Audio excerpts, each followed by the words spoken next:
Sara, binabanatan po siya ngayon sa issue ng confidential and intelligence fund. Alam mo, nakakaloka na yung banat kay VP Sara. Ang aga-aga naman nila. Yung mga atat na tumakbo sa 2028, alalahanin 5 taon pa. 5 taon pa, huwag kayo nagmamadali. Grabe naman. Nabibinay ang pobreng VP natin. Huwag naman ganun. Palibasa, lead, talaga inupakupakan na. Ang aga naman. Ano na naman ang binabato ng mga kalaban ni VP Sara? Well, ang sinasabi nila, abay, mahigit 400 million daw ang ginastos ni Sara Duterte sa kanyang confidential fund bilang mayor ng Davao City. Well, totoo po yun. Pero ang tanong, linustay ba ni Pera? Linustay ba ni VP Sara nung siyang mayor yung kanyang confidential fund na 400 million sa Davao City? Well, marami po kasi hindi nakakaalam.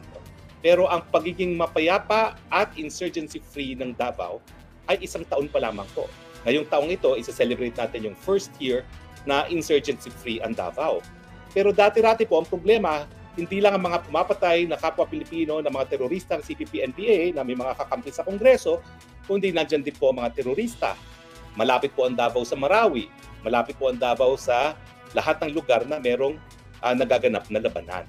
Sa katunayan, kung maalala nyo yung 2016, nagkaroon po ng napakalaking pagsabog ng bomba dyan po sa Rojas Night Market. Napakaganda po ng Rojas Night Market. Dyan po ako kumakain ng fish balls at kung ano-ano pa pag ako'y naririyan sa Davao. Tapos yung 2017, umatake yung mga teroristang mamamatay na kapwa Pilipino na CPP-NPA, nakakampi ng mga naninira kay Sara Duterte sa isang banana plantation, no? At talagang sinunog nila lahat. As if naman, masasaktan yung may-ari ng banana plantation, din nila lamang masasaktan, yung mga kawawang mga magsasaka ng saging, no? Now, bukod po dyan ay ang dami pong mga pagtatangka na talagang pumasok ang mga terorista dyan, no?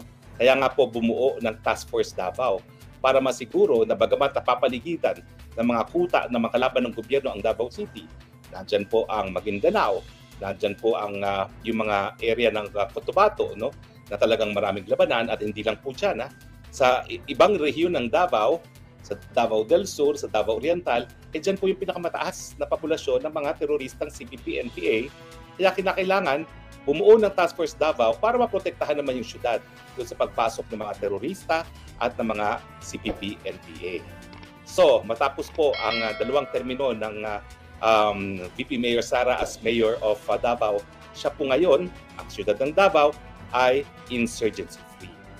Hindi naman po nagawa ito ni Inday Sara sa pamamagitan lamang ng paggamit ng hukbong sandatahan. Naintindihan niya na importante na magkaroon ng kabuhayan ang mga kanyang mga kababayan. Alam niyo po, ang Davao City ang pinakamalaking syudad sa buong mundo in terms of land area. So marami pa pong lugar sa Davao City na liblib.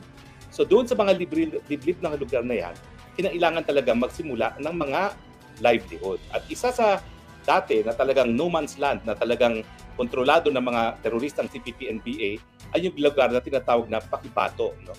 Ano pong ginawa ng mayor, dating mayor ng Davao dyan?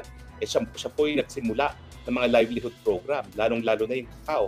At ngayon po, napakaunlad ng Pakibato sa pamamagitan ng pagtatanim ng kakao na ngayon po ay minamarket at ibinibenta ng mga taga-Cotabato sa buong daigdig. At siguro naman po, napalitaan nyo, no? Hindi lang nag-e-export ngayon ang Davao ng durian sa China, siya rin po yung nag-e-export na rin ng avocado, isa pang cash crop. Ang kauna-unahang probinsya sa buong Pilipinas na nag-e-export ng avocado. So habang ang mga ibang probinsya nga ay hinahayaan or wala naman sila magawa, talagang binubuksan ng mga base militar ng mga Amerika, ang Davao City, kung saan naging mayor si Mayor Davao, Mayor ngayon ng VP Sara Duterte, ay busy na nangangalakal para umunlad ang buhay ng kanilang magsasaka, durian, avocado, at kung ano-ano pa.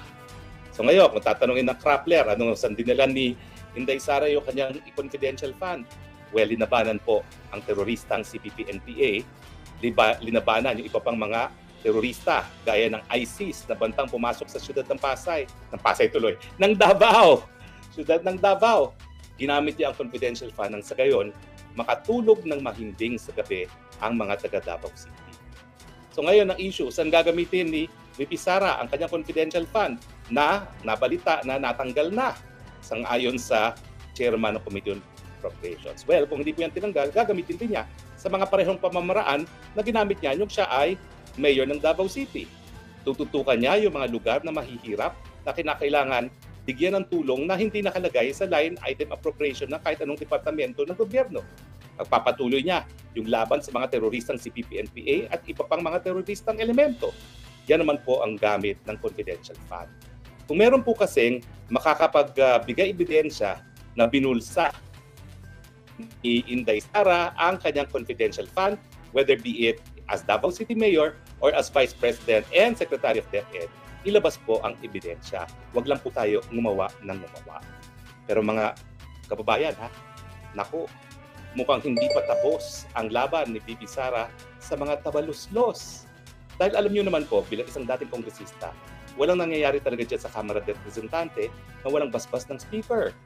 Ang buong akala ko, okay na si Speaker at si VP Sara. Dahil nakita natin sila minsan, nagtatawanan na nung hinatid nila sa airport si PBBM. Pero alam niyo naman mga politiko, talaga namang master in plasticity lahat yan, no?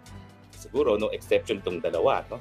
Dahil, nung nabalita out of the blues na tinanggalan ng confidential fund si VP Sara. Bagamat malinaw po ang track record ni VP Sara as Vice President at gumagamit ng confidential fund, ginamit pa po niya yon para masuplong at matigil na ang problema ng teroristang CPP-NPA, ISIS at kung ano-ano pang mga terorista sa Davao. Ayaw nyo bang gawin ng Vice President yon on a national basis? Hindi naman kasi palamuti lang ang ating Vice President.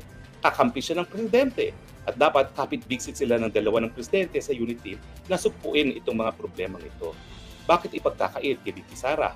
Kung meron nga pong ebidensya na nagpayaman si VP Sara dyan sa mga confidential funds na yan, ilabas nang malaman ng taong bayan kung bakit mali ang confidential fund dahil napupunta sa bulsa. Pero kung ang ebidensya naman ay gaya ng VP Sara na nawala ang mga CPP-NPA sa kanyang syudad ng Davao City nung siya ay mayor ng Davao at ginamit ang confidential fund, dapat siguro kung anong nagawa ni Inday Sara sa Davao, gawin niya sa buong Pilipinas sa pamamagitan ng kanyang confidential fund. Pero kung masusunod ngayon po ang Kamara, mukhang tinanggalan na siya. At bagamat ang chairman po ng Committee on Appropriation na nag-anunsyo niyan, syempre may basbas po yan ng Speaker. Ibig sabihin ba ho ito na tuloy pa rin ang hidwaan ng Speaker at ni VP Sara? Well, sa totoo lang, wala akong personal na knowledge. Pero hindi po natin mapagkakait na ipagtanggal na yan, sigurado may basbas po yan ni Speaker Martin Romualdez. At hindi naman na-anunsyo yan ng chairman lamang ng Committee of Appropriation na walang basbas.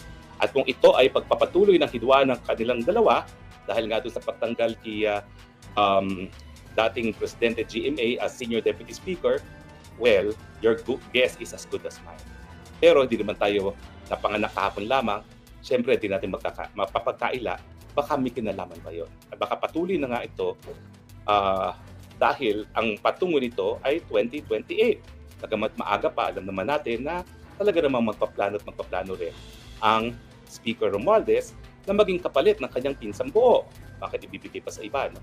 Pero ako talaga naniniwala na sana magtambalan na lang po sila.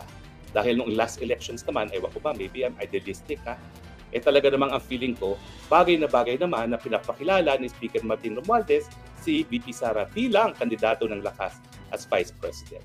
Sana po maulit yung mga panahon na yon at matigil na itong hidwaan ito. Dahil kung si Speaker Martin Romualdez ay magpapatuloy na kanyang hidwaan kay VP Sara, baka siya maging susi para mabuwag ang unit team. At pag nabuwag ang unit team na PBBM at Inday Sara, sino magbebenepisyo? Di mga dilawan, mga pinklawan at ang terorista CPP-NPA na siya nagpapasakit. Ako nga po ang iniisip ko nung panahon namin, yung mga supporters ng terorismo, hindi po yung miyembro ng minority bloc. Ngayon, miyembro po sila. Ano ibig sabihin niya? Binigyan natin sila ng spotlight. Kasi alam niyo po, ang mga minority lang pwede magtanong sa budget hearing. Hindi po pwede magtanong ang majority. Kaya naman kita nyo, laman ng periodiko at ang TV, yung mga supporters na mga pumapatay na kapwa Pilipino na CPP-NPA. O di ba ho? Bakit nangyari yan sa administrasyon ni Speaker Romualdez? At alam naman po na yung mga ibang kongreso, hindi rin sila pinapapasok sa minority. Hayaan mo silang gumawa ng independent bloc. Kasi sa demokrasya, dapat sumusunod ka na ang dapat na gamitin para pagbago ng lipunan ay sa pamamagitan ng mapayapang mga pamamaraan. At yung mga hindi naniniwala sa kanya, wala silang wala silang karapatan na manatili sa Kongreso ng Pilipinas. Dahil ang Kongreso nakabase sa demokrasya, pinagbabawal po ang paggamit ng dahas. Kaya dapat pagsumpaan ng lahat ng mga halal na miyembro